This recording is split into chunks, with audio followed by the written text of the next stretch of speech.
Hey everyone, my name is Koushik and welcome back to LetCode. In our previous video, we have learned how to use element.all to find multiple elements, right? Today, we are going to explore one of the method called each from that element.all. So if I go to the official documentation, here we can see that within this element.all function, we have so many functions here, right? So for example, clone, all, filter, get, first, and similarly, we have so many functions. Today, we are going to focus on this particular function called each. So each function is similar to your for each or the any iterator, but we'll see that in detail. So how to use this each here. Before starting, let us understand that this element dot all it's going to return as element array finder, whereas element is used to find only one element, right? So that is going to find only the that is going to return only the element finder, but whereas element dot all it is going to return as element array finder. We can say in other terms that element array finder as an array of web elements for most purposes, right? So let's get into the code and let us see how to use this each function. So the test case scenario is going to be like I have to print all the labels from this particular application, right? So let us try to inspect this and check what is we have to get this. So if I go and mouse over on this particular, so here we can see it is going to be label, and similarly, I think each and every element is going to be labeled. So let me just copy the tag name here, uh, and if I paste over here, so this is coming from some styles, so let's not worry about that. If I'm going to hit enter, so this is also something like form label. So what can I do is actually I can use this double slash, so that means it is going to consider this as XPath, and here we can see we have this file label tag, right? So I can go with the either with the XPath, but I know this is going to be unique in this particular page, so I can use the tag name as well. So first thing, we have created describe block, and of course within this we have a spec that is 8 block, and within this we are using this get URL, right? Now here I have to find the element, so of course I can say await then followed by element dot all, and within this I'm going to pass the tag name, so by dot tag name. So basically tag name is locator strategy that is used to find a tag name, and here I have to say within double quotes, that means it is going to accept a string. So here I have to give this as label, right? So label, label, right? So that's it, fine. Now I can store this in a variable, so here I can say let all labels, something like that, and that's it. Now when we are going to store this, we don't need to use this await keyword here. This is not mandatory here. Of course we can use this, but that is not going to affect anything, because this whatever the function we are going to do from this element array finder, there we have to use the then or catch or the async and await condition. But to find any element we don't need to use this await keyword. But if I have to say like element then followed by something like this, and here if I say dot get text or something like this, get attribute or anything, then of course I have to use the await keyword. But if I'm going to store this in the left hand side and then I'm going to use something, I no need to use this await keyword for this element function alone. Okay, so that's it. Now here I can say element, all labels dot each. So each is going to basically going to return us, not return us, it is going to accept a um, callback function where we have to pass two arguments. One is the element itself. So from the array, we are going to pick one element at a time.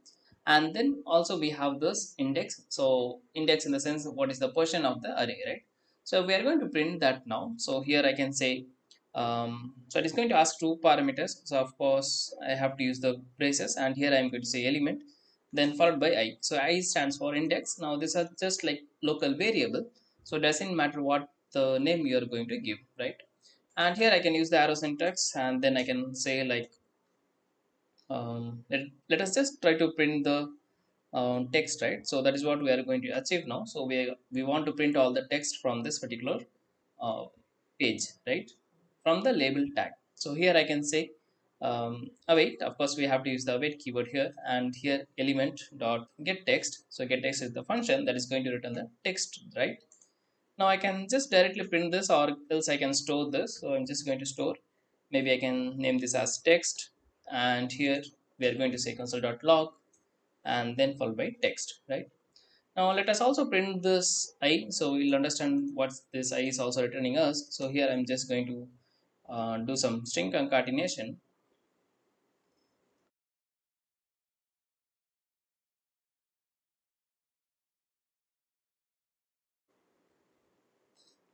right? So here we are printing the text and then followed by the index. Using this concatenation, we are just going to print the this index position, right? But here we can see this is going to return us promiser. So we are using this await. So whenever we are going to use the await, of course we have to use the async, right? So here I have to say async. Now you might wonder, Koushik, you are using async here as well and here as well. So why we have to use in two places? The reason is very simple. So if you take this, so from this opening bracket to this closing bracket, this is one function, right? So we are using this async, and within this we are using await.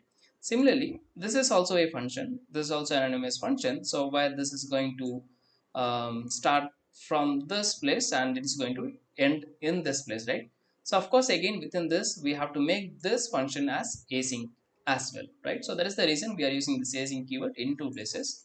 Now if we are going to use multiple like this anonymous function, of course in each and every places we have to use this async and await concept. So there is no other way to solve this. Okay, so let's try to run this. So I'm just going to click on this run test.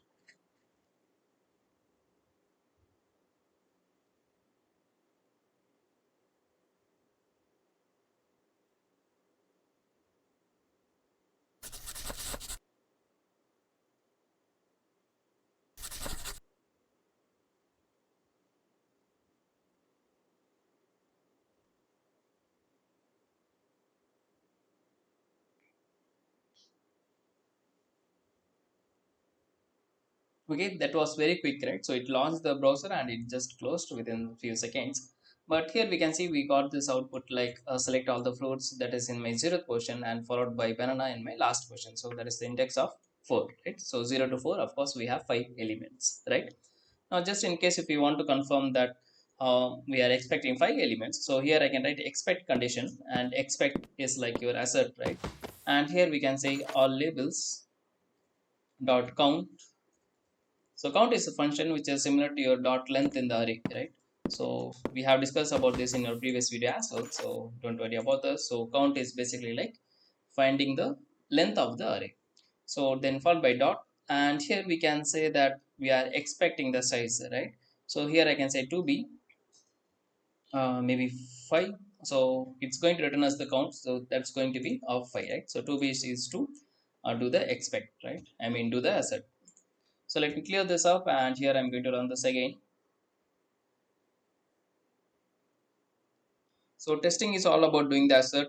Uh, so in our tutorial so far we are just learning the functions. So that's why we are not using this expect that much. But of course when we are going to take some of the scenarios based, and when I'm going to automate that and I'm going to show you. So of course at that point we will use this expect and everything like how we have to use in our regular day-to-day testing scripts. Okay, so here we can see, so this asset doesn't going to give us any output, but here we can see a small dot in this green color, right? So that means the test case has been passed.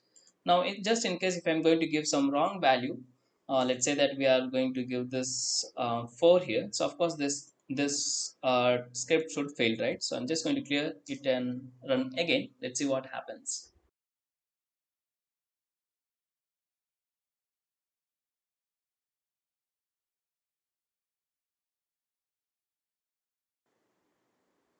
Okay, so here we can see now we got some exception says that expected 5 to be 4. That means of course we are expecting 5, the value should be 5, but I mean the value should be 4, but we are expecting this 4, so that is why we are getting this exception, right? So testing is all about doing the assertion. Without assertion, if you are going to write, that means that we are just automating the flow. Not even, I will not say that as automation. So basically we are just triggering our browser to run by some code. That's it. So that's not testing. So when we are going to perform test automation, of course we have to write expect in each and every scenario. So that is how we do manually as well, right? So that is what testing is all about. Okay, so let's not worry about that. We'll see that maybe in some another video in detail. So what are the best practices we have to follow? That's absolutely fine. So let me quickly recap. So here we have this dot each function, which is going to return us one element at a time. So here what happens internally is, so this element dot all, it is going to return us this variable. So that is going to be of element array finder. So if I mouse over, you can see, right? So element array finder, that means nothing but collections of web element, right? So a set of web element it is going to return us. So that is what this element array finder. Now from that array finder, we can use these functions like each, filter, map, or some functions we have. Probably we will see that in our upcoming videos. So here in this each, it is going to return us one element at a time, and the index of that particular element. Now this I is not mandatory you have to use. You can just simply remove this as well. So that's not going to bother us for sure. So that's going to be optional parameter. So in case if you want to use, you can use, or else you can skip that. And then from this element we are taking this we are using this get text. So that is going to return us the text from that particular web element, and then we are storing that into this particular variable, and we are printing this, right? So that's very simple. Now this async keyword, of course this is also a function. So before each and every function we have to use the async. So that is the reason we are using this async keyword here as well. Similarly here we have this function, right? So before each and every function we have to use this async keyword. And then we are using this expect. So here we are expecting the count, that should be something. So here we are doing this assert, right? So of course it got failed because the size is wrong, so that's not a problem. But here we can see we are able to get all the text even without the I. So I is basically optional parameter. In case you want to use, you can, or else you can just ignore, right? So that's it, pretty much enough I think for this video. In the next video we'll also learn about some of the functions like map, filter, and most of the functions whatever we have, this like get, first, last, and something, so which are most used in our test automation. I'm going to teach you each and everything, right? So that's it from my side, guys. You can check the source code in my GitHub repository. I will leave a link in the description. So if you like the video, consider giving a like and share to your friends. And if you are new to the LetCode, please consider subscribing to the channel. And thanks, guys. Thanks for watching. See you in the next one very soon.